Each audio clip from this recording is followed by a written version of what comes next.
Infants exposed to excessive screen time show differences in brain function beyond 8 years of age. Infants exposed to excessive screen time show differences in brain function beyond 8 years of age. You're listening to a technical news reading presented by Hakeem Alibokis Alexander on Spreaker Social Podcasting, presented for World Reading Club in association with Uniquilibrium. This edition's reading focus comes to us from neurosciencenews.com and is titled Infants Exposed to Excessive Screen Time Show Differences in Brain Function Beyond 8 Years of Age. It was published under the category of neuroscience on January 31st, 2023. Summary. Greater exposure to screen time during infancy was linked to poor self-regulation and brain immaturity at age 8.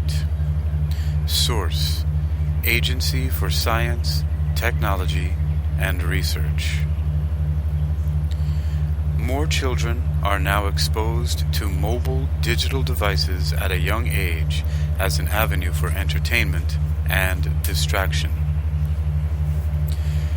A longitudinal cohort study in Singapore has confirmed that excessive screen time during infancy is linked to detrimental outcomes in cognitive functions, which continue to be apparent after 8 years of age. The research team looked at data from 506 children who enrolled in the Growing Up in Singapore Towards Healthy Outcomes Gusto cohort study since birth.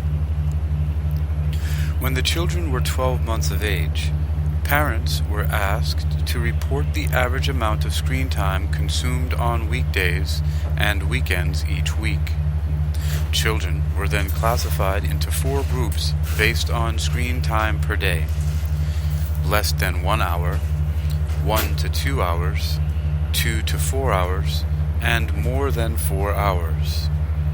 At 18 months of age, brain activity was also collected using electroencephalography, EEG, a highly sensitive tool which tracks changes in brain activity. Besides undergoing EEG, each child participated in various cognitive ability tests that measured his or her attention span and executive functioning, sometimes referred to as self-regulation skills, at the age of 9 years. The team first examined the association between screen time and EEG brain activity. The EEG readings revealed that infants who were exposed to longer screen time had greater low-frequency waves, a state that correlated with lack of cognitive awareness. To find out whether screen time and the changes observed in the brain activity have any adverse outcomes during later childhood, the research team analyzed all the data across 3 points for the same children, at 12 months, 18 months, and 9 years. As the duration of screen time increased, the greater the altered brain activity and more cognitive deficits were measured. Children with executive function deficits often have difficulty controlling impulses or emotions, sustaining attention, following through multi-step instructions, and persisting in a hard task. The brain of a child grows rapidly from the time of birth until early childhood. However, the part of the brain that controls executive functioning, or the prefrontal cortex, has a more protracted development. Executive functions include the ability to sustain attention, process information, and regulate emotional states, all of which are essential for learning and school performance. The advantages of this slower growth in the prefrontal cortex is that the imbuing and shaping of executive function skills can happen across the school years until higher education. Once again, the advantages of this slower growth in the prefrontal cortex is that the imbuing and shaping of executive function skills can happen across the school years until higher education. However, this same area of the brain responsible for executive functioning skills is also highly vulnerable to environmental influences over an extended period of time. This study points to excessive screen time as one of the environmental influences that may interfere with executive function development. Prior research suggests that infants have trouble processing information on a two-dimensional screen. When watching a screen, the infant is bombarded with a stream of fast-paced movements, ongoing blinking lights, and scene changes, which require ample cognitive resources to make sense of and process. The brain becomes overwhelmed and is unable to leave adequate sources or resources for itself to mature in cognitive skills such as executive functions. Researchers are also concerned that families which allow very young children to have hours of screen time often face additional challenges.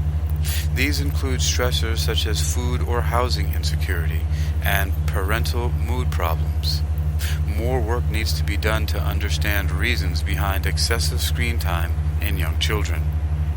Further efforts are necessary to distinguish the direct association of infant screen time versus family factors that predispose early screen use on executive function impairments. The study was a collaborative effort comprising researchers from the Yong Lu Lin School of Medicine, National University of Singapore, and U.S. Medicine, A-STARS, Singapore Institute for Clinical Sciences, SICS, National Institute of Education, KK Women's and Children's Hospital, McGill University, and Harvard Medical School. It was published in the Journal of the American Association. It was published in the Journal of the American Medical Association Pediatrics on the 31st of January 2023. Here we have a featured image of a child using a notebook of some kind, a digital notebook, and the caption reads, "The team first examined the association between screen time and EEG brain activity. Image is in the public domain." Neuroscience News continues. Lead author, Dr. Evelyn Law from NUS Medicine and SICS's Translational Neuroscience program, said, "The study provides compelling evidence to existing studies that our children's screen time needs to be closely monitored, particularly during early brain development."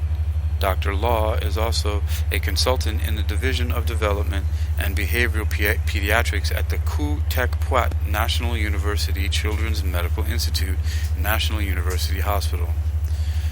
Professor Chong Yap Sung, Dean of NUS Medicine and Chief Clinical Officer SICS, added, "These findings from the GUSTO study should not be taken lightly because they have an impact on the potential development of future generations and human capital. With these results, we are one step closer towards better understanding how environmental influences can affect the health and development of children. This would allow us to make more informed decisions in improving the health and potential of every Singaporean by giving every child the best start in life." Professor Michael Meany, Program Director of the Translational Neuroscience Program,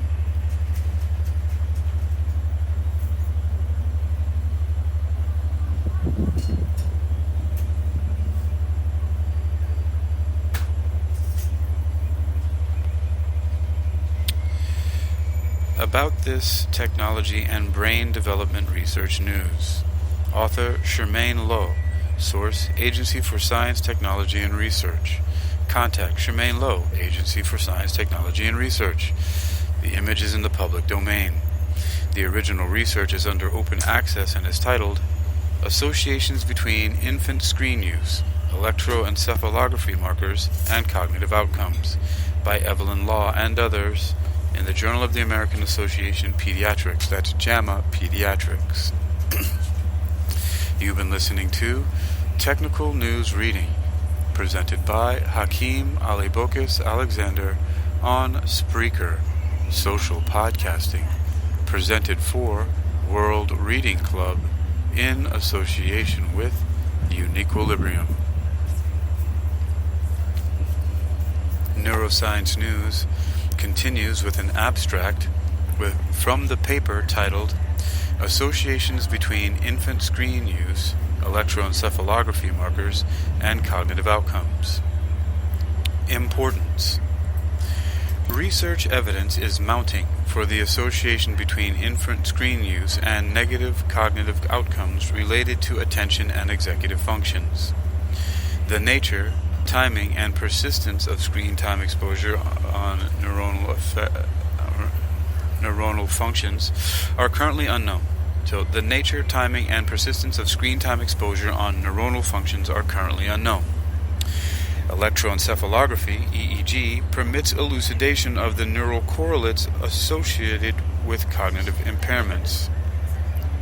Objective. To examine the associations between infant screen time, EEG markers, and school-age cognitive outcomes using mediation analysis with structural equation modeling. Design, settings,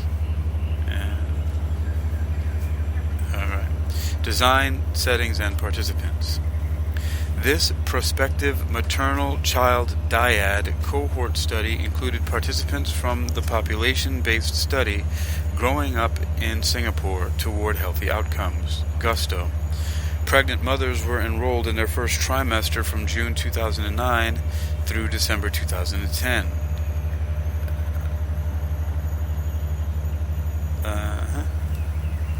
A subset of children who completed neurodevelopmental visits at ages 12 months and 9 years had EEG performed at 18 months.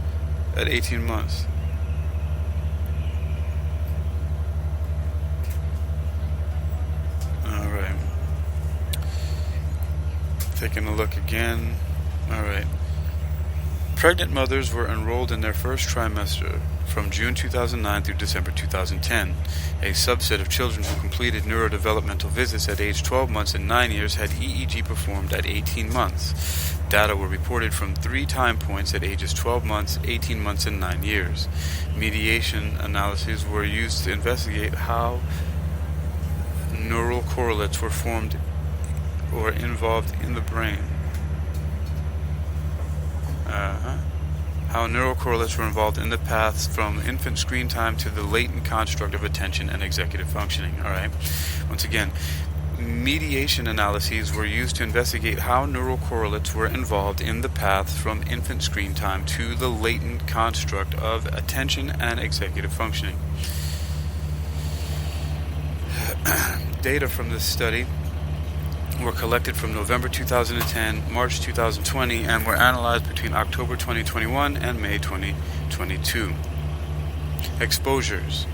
Parent-reported screen time at age 12 months. Main outcomes and measures. Power spectral density from EEG was collected at 18 months. Child attention and executive functions were measured with teacher-reported questionnaires and objective laboratory-based tasks at age 9 years. Results. In this sample of 437 children, the mean SD age at follow-up was 8.84, 0.07 years, and 227 children, 51.9%, were male. The mean SD amounts of daily screen time at age 12 months was 2.1 or 1.86 hours. Screen time at age 12 months contributed to multiple 9-year attention and executive functioning measures. A subset of 115 children had EEG performed at age 18 months. EEG relative theta power and theta/beta ratio at the fronto-central. I can help you out with that, okay? Let's see. Screen time at age 12 months contributed to multiple 9-year attention and executive functioning measures. A subset of 152 children had EEG performed at age 18 months.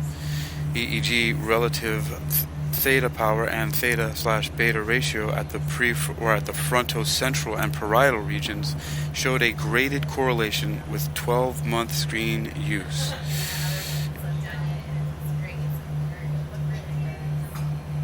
All right. 1 year screen use. All right.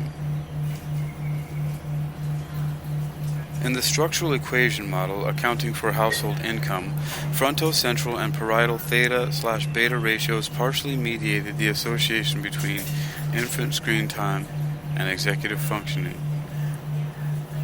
And I have it. All right. Once again, in the structural equation model accounting for household income, fronto-central and parietal theta/beta ratios partially mediated the association between infant screen time and executive functioning at school age. Exposure mediator beta 0.41.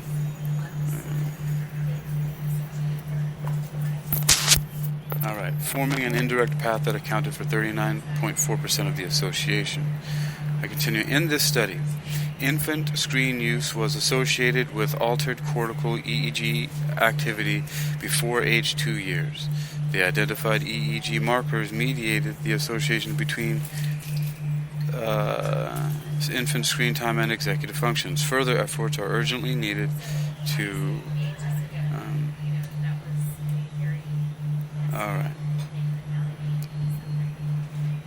One more time. Further efforts are urgently needed to distinguish the direct association of infant screen use compared with family factors that predispose early screen use on executive function impairments.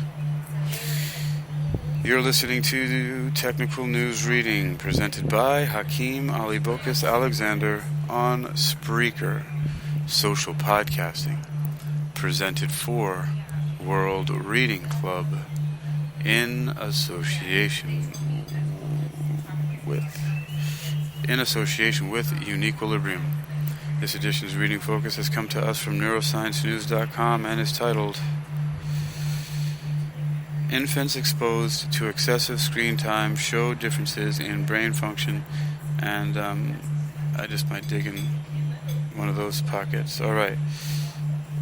It's titled Infants Exposed to Excessive Screen Time Shows Differences in Brain Function Beyond 8 Years of Age. It was published on January 31st, 2022, under the category of neuroscience. Alright. That's neurosciencenews.com. You can check it out, neuroscience.com, and see that and other articles like it for yourself.